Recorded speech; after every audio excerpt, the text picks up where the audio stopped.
大家好，我是汤先生，广东潮汕人，从小喝着汤长大，汤的味道对我来说就是家的味道。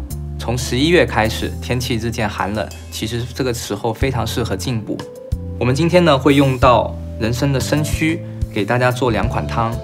我们今天选用的是来自长白山的白参的生须，这样的生须在网上也好，在药店也好，都是非常容易买到的。白参的生须呢，它颜色会比较嫩黄，纹路比较细致，浆水也比较足，非常适合入汤。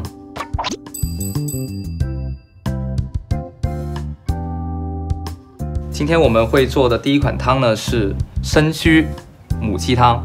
我们今天会用到的食材呢，主要有一个薏米。薏米呢，我们需要提前泡发4个小时，用冷水。选择母鸡呢，我自己是个人比较喜欢用18个月的母鸡，它的肉质不会那么柴。我们先做一个母鸡的处理，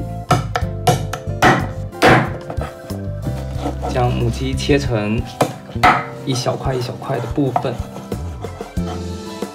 做一个简单的焯水，在冷水的时候入锅，加入几片姜片去腥。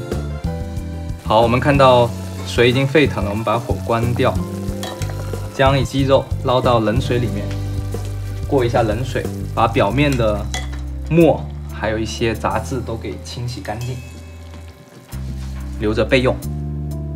那我们先开火，加入大概1000毫升左右的水，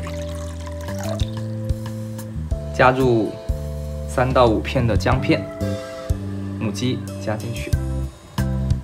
我们会加入少量的虫草花，虫草花呢主要是富含氨基酸和蛋白质，是对整个汤的颜色也好，对汤我们整个蛋白质的补充也好，都是非常有效果的。今天的主角生须，生须它其实的人参皂和人参苷的含量啊，都是比我们整个人参的含量还要更高的，也比较日常。一个人呢1天补充的这个人参啊，在3克以内就 OK 了，加太多其实人体也是吸收不了。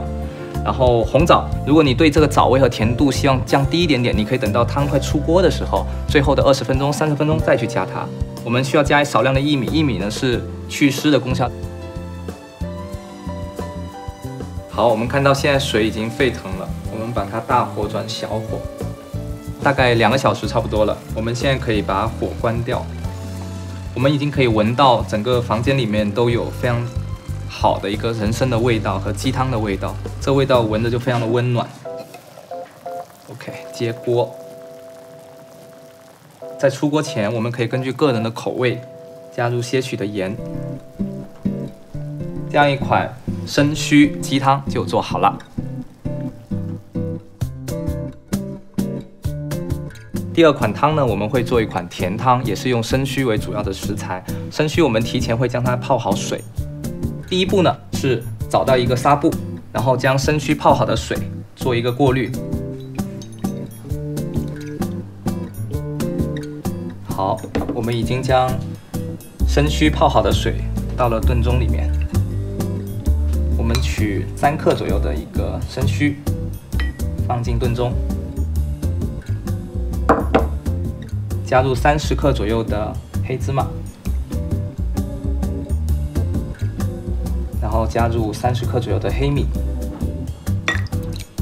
如果时间非常充裕的话，在冬天我们可以把黑米泡3天时间，然后等到它产生一点嫩嫩的白色的芽的时候，这个时候的营养是更容易被人家所吸收的。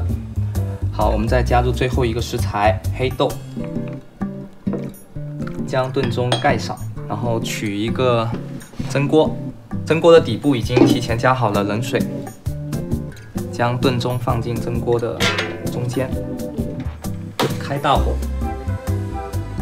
将它盖上。等到它大火冒气之后，我们需要等大概90分钟左右的时间。我们可以把火关掉，揭开盖子，取出这个炖盅，放到一边。我们将那个生须饮给过滤一下。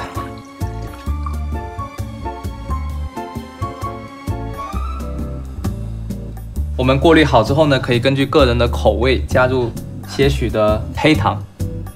我们将它稍微搅拌一下，这样一款生须为主题的生须黑饮就做好了。